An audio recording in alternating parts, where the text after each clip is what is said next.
So today we are doing the second trimester update slash comparison between pregnancies. So yeah, I got my notes here ready to go. Hopefully I can keep it on task. So the first thing I want to talk about was cravings. With cravings in the first trimester of this pregnancy, I feel like I wanted a lot of candy. Well, not feel like, I did eat a lot of candy all the time. That was the only thing that could help me from feeling sick was candy and ice cold water. Second trimester, I feel like I began to want more salty things, like crave more salty things. Which in the first pregnancy, I feel like it was kind of salty all throughout.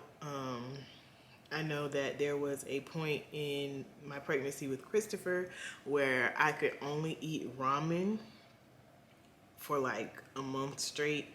And when I say only, I'm not exaggerating. Like breakfast ramen, lunch ramen, dinner ramen. And anytime I ate anything else, it would make me like throw up instantly. I tried to get a Firehouse sub. That was so heartbreaking because I love Firehouse. But it just came right back up instantly, and I had to eat ramen because I knew that was the only thing. It was like I kept testing it, but I knew what was going to happen, and it happened every time. But I talked to my doctors about it when I was pregnant with Christopher, and they were just like, your body is just needing the salty, I guess. That's not what they said. They gave me a reason, but I don't remember exactly. But they were like, it's fine. Just make sure you try to balance it out with water and make sure your water consumption is good. So that was my cravings. At the beginning of my second trimester, like the day of, I would say, maybe not the day of the second trimester beginning, but like within days, I lost like my sense of taste and my sense of smell.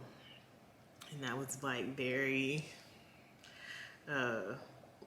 troublesome because I like to, like when you eat, it's a whole experience. You want to smell it, you want to taste it, you really want to taste it for sure.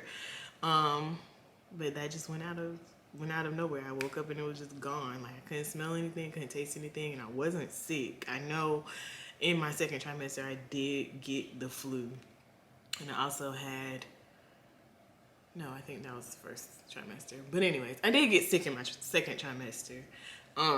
But it wasn't when I lost, like I had already not had my sense of smell and taste before getting sick. So I was looking it up, and it said online that that's normal. Some women lose one or the other, but then there are a small percentage that lose both, like I did. And nobody knows when it's gonna come back, which is so sad. And I say it's really sad because yes, you want to taste your food, but then also it's just like Wylie just bought me. He surprised me with two large size of my favorite candle, and I can't smell it like I know I used to be able to smell it. I burn it sometimes, and I just sit it really, really close to me, and I can smell it while I work or whatever. But I feel crazy burning those candles because I can't smell them. Like I know the whole house smells like it's like a bread candle. I think I've shown it on here before, but I discovered it last fall, and it's like a bread scent, fresh baked bread or something like that. And I know you can smell it throughout the house when I burn it, and it's like right in front of my face and I can barely smell it. So it's frustrating, but I don't know. Maybe I'll I'm gonna continue to burn.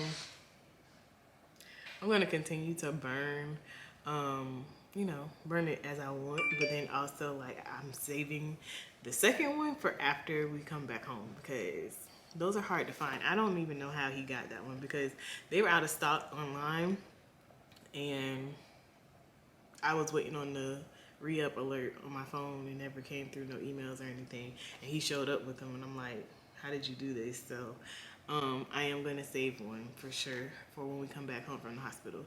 Hopefully I'll be able to smell by then. But then again, like I said, nobody knows when this all returns back to normal, because even postpartum, your hormones are still all over the place. So that's that. That did not happen with Christopher.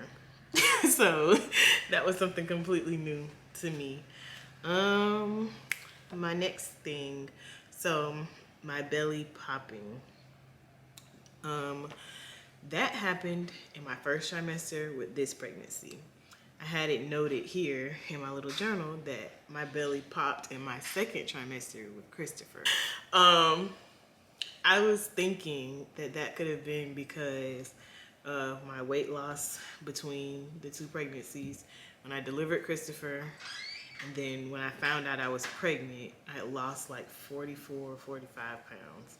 So I was thinking that that's why I feel like I'm being stretched a lot more this pregnancy, because I do know that, like, I had to buy new clothes. My clothes were falling off of me, and my skin was starting to tighten. So, like, you know, which was nice. And then you find out you're pregnant, but it's fine. So yes. Oh, yes. So, like, even my pre-pregnancy weight, like my starting pregnancy weight between the two pregnancies, there was still a difference. So I think that just me being smaller this, like, the start of this pregnancy altogether is making me feel like, I don't know, like I'm showing sooner. I know they say that you show sooner with your, you know, following pregnancies after the first one, but also I just feel like, you know, because I did lose the weight, that I started showing a lot sooner. So yes, my belly popped first trimester this time. Also a difference is, like, I am feeling a lot more fatigue this time around. I know I was, like, tired and stuff in, you know, all of my trimesters with Christopher, but also it's like more extreme to where it's like you can't push through it, which is why I've been so grateful that I have been working from home the entirety of this pregnancy. Last time I worked my first, second, and majority of my third trimester in office, and so it was just, you know, getting up, getting dressed, packing all of my lunch and snacks that would keep me throughout the day, and, you know, walking from the parking lot to my desk. It was a lot on my body. But like I said, like, this time, had that been the case, I would not make it, I feel like, because I just can't. It's a lot more intense this time, the fatigue. Also, swelling is a lot more intense this time. Sorry, I'm checking off my list as we go. So swelling is a lot more intense. I feel like even working from home and just walking around my house, like, my ankles just swell very quickly, very easily. Yeah, it's just been a lot. So I know round ligament pain was a big thing when I was pregnant with Christopher. It hasn't been as bad this pregnancy. Maybe I'm not at that point where I was saying round ligament pain. But second trimester, it wasn't as bad. I feel like, so we have an adjustable base on our bed, so we can sit it up like a hospital bed and lay it all the way back down, you know, with a little remote. And I feel like second trimester is when I started saying I need to sit up to kind of help with, like, blood flow and things like that, with Christopher. But I can still sleep comfortably laying flat with our bed now. And I have notes that, you know, Christopher was just being capped, basically. Just, so Christopher, I used to get really lightheaded when he would move in certain positions, and it's like, I mean, I don't feel like he moved as much as this baby is moving, for sure, but he would move, and I guess, I don't know if I wasn't paying attention or what, but it would make me feel so lightheaded because he was on, what is it called? My vena cava. And they were like, yeah, you just need to drink plenty of water, and then, like, just be aware that it could be what's causing. I feel like I went to the emergency room for Christopher a lot because I was just scared, like, what is going to happen, which I guess is expected when you've miscarried, like, right before. So between it was 6 months between when I got pregnant and miscarried, and then I got pregnant with Christopher 6 months later. Like, you're going to be, you know, kind of like on guard. And even this time, it's like I've carried a baby full term, had a live birth, nothing, you know, happened. And still, sometimes it's just like, do we need to go to the doctor? Am I gonna be okay? But yeah, so oh, I was just talking about positioning and things like that with Christopher. So this baby, that brings me to my next topic, is a lot more active than Christopher was. Like, I feel like it started sooner that I felt the movements than with Christopher. And like I said, he's just way more active than Christopher was. Like, a good 5-10 times more active than Christopher, where it wakes me up in the middle of the night, where it literally has me crying sometimes because I don't know if anybody knows this about me, but I've always said, like, when I was a teenager, that I didn't want to have kids only because I was afraid of them moving inside of me. That was my main, like, turn off. Like, being pregnant, like, yes, I wanted kids, but I just wanted to skip the whole being pregnant situation because I had seen way too much of the baby moving inside of you, and it just freaks me out. And then when it's happening to my own body and I can actually feel it from, like, it's happening to me, I'm not just looking at it, it just makes me cringe. But then it also hurts, literally hurts this time compared to Christopher. It was just like, oh, he just kicked, or oh, woo, like, little. But this time I'm like, somebody please come help me. Like, I don't know. It's just, it seems like it's not enough space for him. I don't know if this is just a bigger baby than Christopher, or like I said, if, like, me losing weight, like, if it's just not, I don't know. But it hurts, and it hurts bad, and it wakes me up. And it's got me nervous for the third trimester because this is where the weight starts getting, you know, starts playing a factor. They start growing rapidly towards the end. They're picking up weight, and Christopher was only 6 pounds. So I don't know what's going on and what's going to happen. I'm trying to stay calm about it and just go day by day, but it is really freaking me out because, like I said, it's already very painful, and I just wish I could just stretch myself right now to go ahead and, like, give him more room versus him stretching my stomach out at random times and it hurting. So that's that. The movement, like, even now he just started moving. I feel like he knows that I'm talking about him, so he gonna be extra. But yes. So, oh, also, second trimester, for the most part, is when people find out the gender of their baby. And Wylie and I both wanted a boy. Christopher, of course, wanted a brother. I mean, we were very excited to find out that this baby is also a boy. I don't know. I feel like Wylie and I are just not prepared to have girls at any point because we've only been able to agree on, like, boy names. So the name selection process is the difference, okay, between the two, because it is a large difference. So with Christopher, it took like 2 seconds because I feel like with my very first pregnancy, when we discussed names, even then, it didn't take us very long. It was like, Christopher, these are the reasons I like Christopher. Oh, you like Christopher too. These are the reasons I like Christopher. It was no big thing. I can't even recall thinking of another first name. Like, that was just it. And then, you know, like I said, we didn't get to use it that pregnancy, and we were just like, well, we're gonna keep, you know, we're gonna use this name. And then, you know, the middle name, it didn't take long, Christopher Kai. I know that I was just like, I want to do a C name and a K name, and then switch it for the second kid, because Wiley's mom's name starts with a C. My mom's name starts with a K. And I was just like, let's just do that for their grandmother. So, it's the reasoning behind. Yeah, it was just really quick. When I think Wiley came up with Kai. And I was just like, yeah, I like it. Okay, cool. We're done. And it was just the end of the conversation. This time has been weeks and weeks and weeks and weeks and weeks and weeks and weeks. Like, before we even found out the gender, it was just always like, we had a first name that we could agree on again. But it was just trying to find a middle name. Like, even now, I remember my friend was like, hey, I want to start getting baby shower gifts. So, like, are y'all set on this middle name that y'all chose?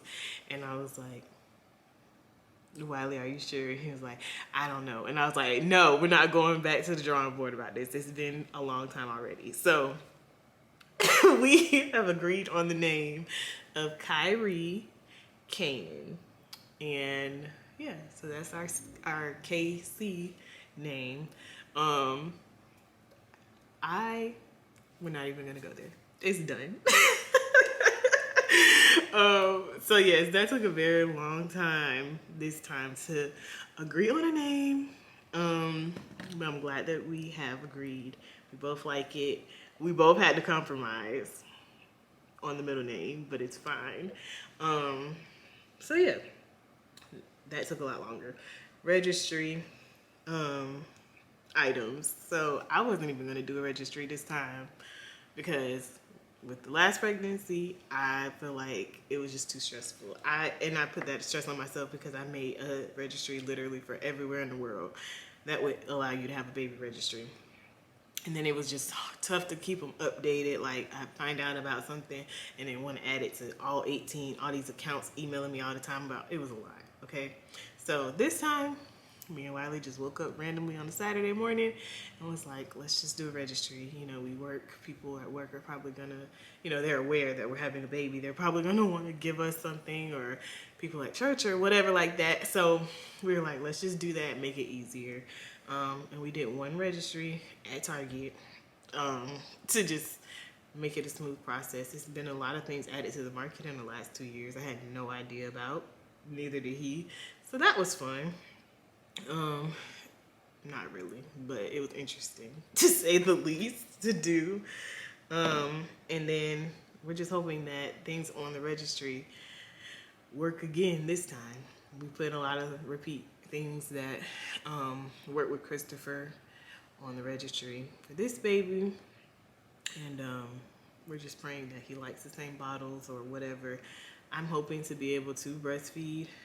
I did get a different pump this time with my insurance, that I feel like this baby is going to come earlier than expected. I don't know how I feel about that. I'm kind of excited about it. If I am right about this feeling, I'm happy about it because, like I said, I'm already feeling stretched out. I'm already feeling tired. It's just a lot that's already going on. And I'm just ready to get the pregnancy part over. Just because it's like a lot on my body, especially with Christopher being like younger. He's 2, so it's like, it's not like he's an older kid. And when he comes home, it's like he's had a full day at school, but he can keep going because he's 2. I just want to get past this point of just being like a big whale so that I can, yeah, just feel, I don't know, back to my normal self. Move around the way I want to move around. I am out of breath so easily in this pregnancy. So I'm hoping that he does come early. Not too early, but of course, I'm hoping I'm right about this feeling that he's going to come early. I also have this feeling that it's going to be like a movie scene where he breaks my water, because he moves so much and so like intense. I just feel like my water's going to break somewhere. Even, I don't know. I hope it's not in public because that would be so embarrassing. But yeah, so I didn't feel like Christopher was going to come early, although he was kind of trying to. And then that also just brings me to my last point, which is like my current thoughts on my birth plan. So right now, I still would like to try for a VBAC. I don't know. I just feel like it's going to be easier to recover with 2 kids, especially like Christopher's too. So I feel like he'll be able to, well, I will be able to navigate a 2-year-old a lot easier if I don't have an incision versus, if I do. So I know my next doctor's appointment is in a few days, and that's when we're going to set my surgery date, for in case I do have to have a scheduled C-section. But as of now, I still would like to stick with a VBAC, and hopefully that is the case. So we'll see. If I have to have one, like I said, it's just getting the baby here safely, me being safe. I'm glad I pushed myself to do this video. It's not too late. I'm only a couple weeks into my 3rd trimester, but you know the struggle. So catching up, but then that's it. So I'll see you guys.